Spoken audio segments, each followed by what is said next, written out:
Hello everyone and welcome to today's Civ3 multiplayer tips and tricks video where I will be doing the long expected all things boat episode.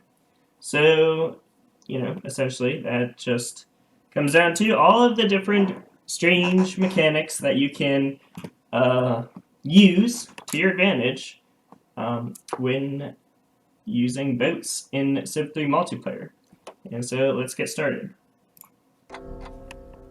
So here I've made this custom scenario where I'm doing it in simultaneous moves so that all of the same mechanics that would apply to a normal game also apply to us. Alright, so here we go. So here we have our little city, and it has our galleon, an amphibious unit, marine, which I'll be just using as an example of all amphibious units, and a mechanical infantry, which I'll be using as an example of all non-amphibious units.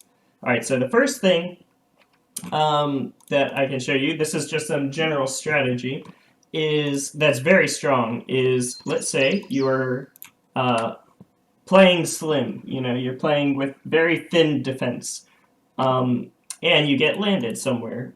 Well, a very useful tactic is to, in your coastal cities, just have your units in a boat because you can just quickly move an entire force to defend a city like so, you see. And when they're in the boat, if this unit attacks, so there are two advantages to this. One is you can move a lot of units instantaneously with just one click.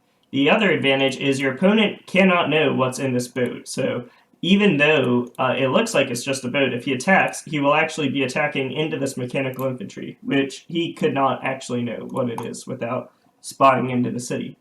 So that's the first thing. The second thing, which I can show you while we are in this scenario, so I don't have to reload it like a million times, is a mechanic with the submarine. So this works with both submarine and nuclear submarine. They have a stealth attack, which means if you have a stack of units, typically in Civ3, the unit on top, which is the unit with the highest overall defense, which in this case is the frigate because it has 4 HP and 2 defense, versus the galleon with 3 HP and 2 defense, the sub will actually attack the galleon in multiplayer, and it does this by default. So in single player, I believe it lets you pick the target, but in multiplayer, it just by default targets the weakest boat, which means if you are boating with, say, 2 galleons, right, and you have one of them with units and the other one without units, or one with more valuable units and one with less valuable units, you want, if you think your opponent has subs out there, you want your more valuable units in the higher HP boat, which is kind of counterintuitive, but it's a very important thing to be aware of. Okay, now we'll have to reload our scenario to show some of the more advanced mechanics. Okay, and we're back. So now we will talk about how to best make use of your boats. So one of the first kind of mechanics that I want to illustrate is the idea of boat chaining. So this is where you can see our boats are strategically laid out in the middle of the ocean to allow for a much longer range of boating within a single turn. And so you can see I renamed the boats here so that I can more quickly move between boats. So you see I move. So first I moved the units that were here into this boat, moved them up to this transport, unloaded, and then loaded into the next one. I'll show you that again. So wake the units, and then you can move them into the next boat, like so. See, like that. And then this lets you do, things like this.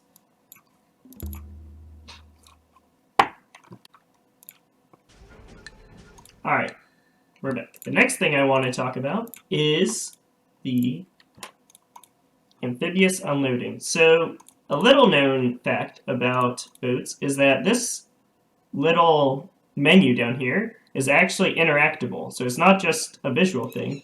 You can click on the unit there, the little unit down here, and it will actually activate that unit, which is incredibly useful for things like this. If I know there's a city here, right? I can see the little border, and let's just say I know it's empty. What I can do is I could go 1, 2, 3, and capture just like that.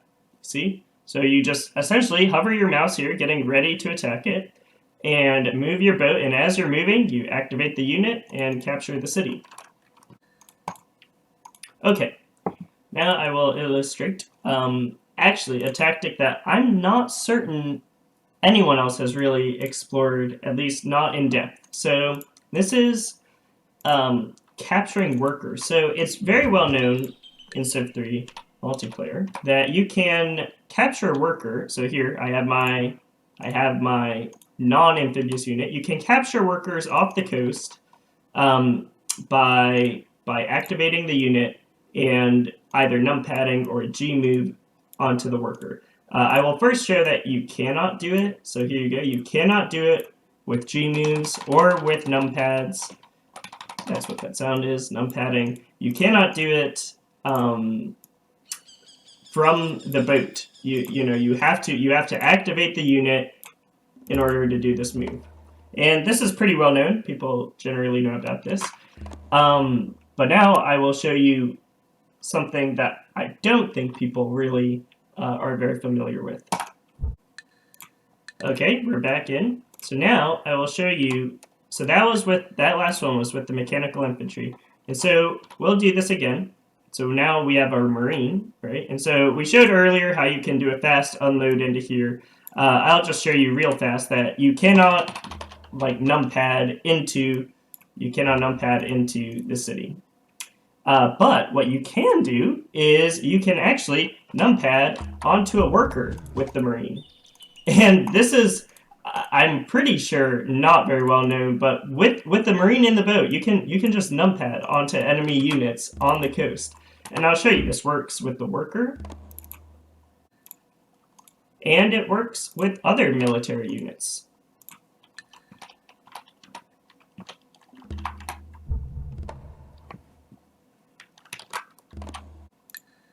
The really incredible thing to me, though, is that it not only works with just amphibious. You can do this anytime you have an amphibious unit inside your boat at all.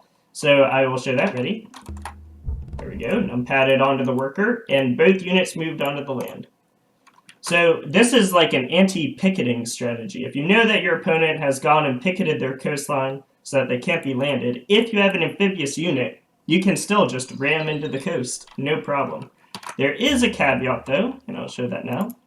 So you just saw how with the marine and the mech in the boat, they would both land on the worker. But if I were to numpad, or G-move, I'll G-move this time, onto the warrior, only the marine unloads. So you would have to unload twice. And so if you're doing this end of turn, it's a little bit risky still, because your combat would have to resolve fast enough for you to not only land the marine, but then also land the boat after the marine's finished its fighting. So you'd really have to numpad spam at that point if you wanted to unload there. But I just thought that this was an interesting technique that I don't think I've seen anyone else use before on streams or anything. But it just goes to show in the modern and the future scenario how incredibly valuable it is to have just one, even just one amphibious unit on your boat. Because with just one, you can anti-picket with the numpad spam, and people are lured into a false sense of security, thinking that they cannot be landed swiftly. This works, by the way, against kings as well. So if you know, there are some players out there that commonly like to put their king on the coast as a kind of deterrent, a way of blocking landings. And if you know you're up against one of those players, if you just throw a marine or any other amphibious unit, special forces or whatever, into your boat and you ram into their king, it will just die pretty much. It doesn't. The combat starts immediately, so there's pretty much no way for it to have time to react. So this is a much more reliable method of landing on the coast if that's your intent with an amphibious unit. than the method I showed over here, where you click the unit as you're moving. So yeah, and it also has the added benefit of if you end up, if it's a worker that's blocking you, you have the added benefit of being able to unload your entire boat onto the tile, which is hugely important. So yeah, I think that pretty much wraps up the basics of how to boat in Civ 3 and all of the interesting little mechanics that I think most people know most of these mechanics. Like the reinforcement boat is a well-known mechanic in boat chaining, and even the sub is known by most advanced players, and probably even some mid-tier players. But then I think this specifically is very little known about how you can actually numpad onto covered tiles. There's only one more trick, and this is a very old trick that some vets have been doing for years, and they might be upset when I show it to everyone, but that's what I'm here for. So here we go.